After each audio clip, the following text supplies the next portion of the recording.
ಮುಂದೆ ಇಂದು ಸಂಜೆ 7:30ಕ್ಕೆ ಚೆನ್ನೈನ ಎಂಎ ಚಿದಂಬರಂ ಸ್ಟೇಡಿಯಂನಲ್ಲಿ ನಡೆಯಲಿರುವ ಸಿಎಸ್ಕೆ ಮತ್ತು ಪಂಜಾಬ್ ಕಿಂಗ್ಸ್ ನಡುವಿನ ಕ್ರಿಕೆಟ್ ಸಂಭ್ರಮ. ಹಾಗಾಗಿ ನಾವು ನಿಮಗೆ ಪಂದ್ಯದ ಸಂಪೂರ್ಣ ಮಾಹಿತಿ, ತಂಡಗಳ ಬಲ, ದೌರ್ಬಲ್ಯ ಮತ್ತು ಹೈಲೈಟ್ಸ್ ಬಗ್ಗೆ ವಿವರಿಸ್ತಾ ಹೋಗ್ತೇವೆ. ಮಿಸ್ ಮಾಡದೆ ಈ ವಿಡಿಯೋನ ಫುಲ್ ಆಗಿ ನೋಡಿ. ಚಾನೆಲ್ನ ಸಬ್ಸ್ಕ್ರೈಬ್ ಮಾಡಿಲ್ಲ ಅಂದ್ರೆ ಸಬ್ಸ್ಕ್ರೈಬ್ ಮಾಡಿ ನೋಡಿ.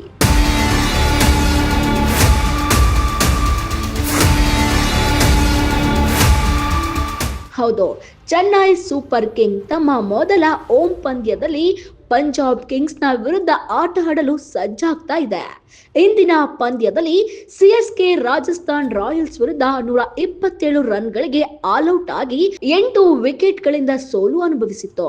ಪಂಜಾಬ್ ಕಿಂಗ್ಸ್ ಗುಜರಾತ್ನ ಟೈಟನ್ಸ್ ವಿರುದ್ಧ ಗೆಲುವಿನಿಂದ ತಮ್ಮ ಅಭಿಯಾನವನ್ನು ಶುರು ಮಾಡಿತ್ತು ಅಂತಾನೆ ಹೇಳ್ಬಹುದು. ಈ ಇಂದಿನ ಪಂದ್ಯಗಳ ಬಗ್ಗೆ ನೋಡ್ತಾ ಹೋದ್ರೆ 49ನೇ ಪಂದ್ಯದಲ್ಲಿ ಚೆನ್ನೈ ಸೂಪರ್ ಕಿಂಗ್ಸ್ ತಂಡವನ್ನು ಪಂಜಾಬ್ ಕಿಂಗ್ಸ್ 4 ವಿಕೆಟ್ಗಳಿಂದ ಸೋಲಿಸಿತ್ತು. ಈ ಗೆಲುವಿನೊಂದಿಗೆ ಪಂಜಾಬ್ ಕಿಂಗ್ಸ್ ಪ್ಲೇ ಆಫ್ ರೇಸ್ನಲ್ಲಿ ಮುನ್ನಡೆ ಸಾಧಿಸಿತ್ತು. ಮತ್ತೊಂದೆಡೆ ತವರಿನಲ್ಲಿ ಸೋಲಿನ ಸರಣಿ ಮುಂದುವರೆಸಿರುವ Chennai Super Kings playoff ರೇಸ್ನಿಂದ ಹೊರಗುಳಿದಿದೆ. ಟಾಸ್ ಸೋತು ಮೊದಲು ಬ್ಯಾಟಿಂಗ್ ಮಾಡಿದ Chennai Super Kings Sam Curran ಅವರ ಅರ್ಧಶತಕ ನೆರವಿನಿಂದ ಸವಾಲಿನ ಮೊತ್ತ ಗಳಿಸಿತ್ತು. ಚೆನ್ನೈ ತಂಡ 19.2 ಓವರ್ಗಳಲ್ಲಿ 190 ರನ್ಗಳಿಗೆ ಆಲ್ಔಟ್ ಆಗಿತ್ತು. ಈ ಗುರಿ ಬೆನ್ನಟ್ಟಿದ ಪಂಜಾಬ್ ಕಿಂಗ್ಸ್ 19.4 ಓವರ್ಗಳಲ್ಲಿ ವಿಕೆಟ್ ಕಳೆದುಕೊಂಡಿತ್ತು. 194 ರನ್ ಗಳಿಸಿ ಗೆಲುವನ್ನ ಸಾಧಿಸಿತ್ತು.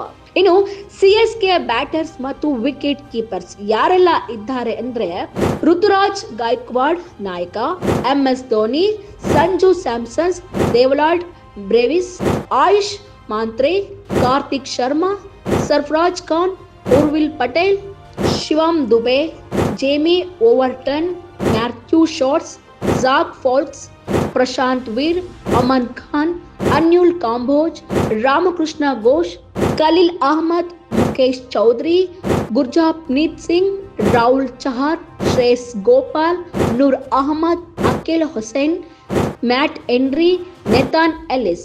ಚೆಪಾಕ್ ಪಿಚ್ ಬ್ಯಾಟರ್ಸ್ಗಾಗಿ ಸ್ನೇಹಿ. ಸ್ಪಿನ್ ಬೌಲರ್ ಸಹ ಸ್ವಲ್ಪ ಸಹಾಯ ಪಡೆಯುತ್ತಾರೆ.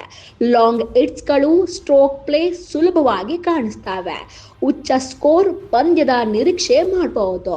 ಸಿಎಸ್ಕೆ ತಂಡದಲ್ಲಿ ಒಂದು ಸಮಸ್ಯೆ ಕೂಡ ಎದುರಾಗಿರುವಂತದ್ದು. ಅದೇನಂದ್ರೆ ಧೋನಿ ಗಾಯದಿಂದ ಈ ಆಟದಲ್ಲಿ ಲಭ್ಯವಿಲ್ಲ. ಬ್ಯಾಟಿಂಗ್ ನ ಸಾಲು ಇಂದಿನ ಪಂದ್ಯದಲ್ಲಿ ಕುಸಿತ ಕಂಡು ಗೆಲ್ಲಲು ಹೆಚ್ಚುವರಿ ಒತ್ತಡ ಎದುರಿಸಬೇಕಾಗ್ತಾ ಇದೆ.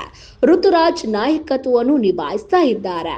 ಪಂಜಾಬ್ ಕಿಂಗ್ಸ್ ನ ಶಕ್ತಿ ಏನು ಅಂತ ನೋಡ್ತಾ ಹೋದ್ರೆ ಬ್ಯಾಟಿಂಗ್ ಮತ್ತು ಬೌಲಿಂಗ್ ಉತ್ತಮ ಸ್ಥಿತಿಯಲ್ಲಿದೆ. ಇಂದಿನ ಪಂದ್ಯದಲ್ಲಿ ಜಯ ಸಾಧಿಸಿರುವ ಪಂಜಾಬ್ ಕಿಂಗ್ಸ್ ಸಿಎಸ್ಕೆ ವಿರುದ್ಧ ಗೆಲ್ಲುವ ಹೆಚ್ಚು ಅವಕಾಶವಿದೆ. ಇನ್ನು ಚೆಪಾಕ್ ಸ್ಟೇಡಿಯಂನ ಪಿಚ್ ವರದಿ ನೋಡೋದಾದ್ರೆ ಸಿಎಸ್ಕೆ ತಂಡದ IPL 2026ರ ಮೊದಲ ಹೋಮ್ ಪಂದ್ಯಕ್ಕೆ ಪಂಜಾಬ್ ಕಿಂಗ್ಸ್ ವಿರುದ್ಧ ಎಚ್ಚರಿಕೆಯೊಂದಿಗೆ ಹೈ ಸ್ಕೋರ್ ಪಂದ್ಯ ನಿರೀಕ್ಷಿಸಬಹುದು. ಸ್ಪಿನ್ನರ್ಗಳಿಗೆ ಇನ್ನೂ ಸಹಾಯ ದೊರೆಯಬಹುದು. ಆದರೆ ಬ್ಯಾಟರ್ಸ್ ಚೆನ್ನೈ ಲೈಟ್ಸ್ ಅಡಿಯಲ್ಲಿ ಆಟದಿಂದ ಮೆಚ್ಚಿಕೊಳ್ತಾರೆ. ಚೆಪಾಕ್ ಹಿಂದೆ ಸ್ಪಿನ್ ಫ್ರೆಂಡ್ಲಿ ಕೋಟೆಯಾಗಿ ಪ್ರಸಿದ್ಧವಾಗಿತ್ತು. ಇಲ್ಲಿ ಸಿಎಸ್ಕೆ ತಂಡದ ರವೀಂದ್ರ ಜಡೇಜಾ ಮತ್ತು Ravichandran Ashwin slow turning track ನಲ್ಲಿ ಬ್ಯಾಟರ್ಸ್ ಅನ್ನು ತಡೆಯುತ್ತಿದ್ರು. ಆದರೆ ವರ್ಷಗಳಂತೆ ಪಿಚ್ ಬದಲಾಗಿದ್ದು ಈಗ ಇದು ಬ್ಯಾಟಿಂಗ್ ಪರದೇಶವಾಗಿದೆ. ಬೌಲ್ ಬ್ಯಾಟಿಂಗ್ ಚೆನ್ನಾಗಿ ಬರುತ್ತದೆ ಮತ್ತು ಸ್ಟ್ರೋಕ್ ಪ್ಲೇ ಸುಲಭವಾಗಿದೆ. ಇತ್ತೀಚೆಗೆ ಭಾರತ T20 ವಿಶ್ವಕಪ್ ಪಂದ್ಯದಲ್ಲಿ ಇಲ್ಲಿ ಜಿಂಬಾಬ್ವೆ ವಿರುದ್ಧ 254 ರನ್ಗಳನ್ನು ಸ್ಕೋರ್ ಮಾಡಿತ್ತು. ಒಟ್ಟಿನಲ್ಲಿ ಇಂದಿನ ಪಂದ್ಯ ಭಾರಿ ರೋಚಕವಾಗಿರಲಿದೆ.